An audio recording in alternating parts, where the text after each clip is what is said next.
Habibi, come to Iran. Habibi, come to Iran. Habibi, come to Iran.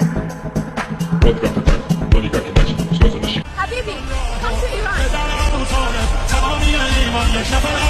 ইরানের নারীরা যুদ্ধের জন্য প্রস্তুতি নিতেছে, আর আমাদের বাংলাদেশের নারীরা কিছুদিন পর পর রাস্তায় নামে আন্দোলনের জন্য। শাহবাগী থেকে শুরু করে পোশাকের জন্য আন্দোলন করে এরা, বিভিন্ন কিছু নিয়ে তারা সবসময় আন্দোলন আর আন্দোলন করে। বাংলাদেশের নারীরা তারা বিশ্ববিদ্যালয়ে পড়ালেখা করে, তারপর বিভিন্ন ইউনিভার্সিটিতে পড়ালেখা করে।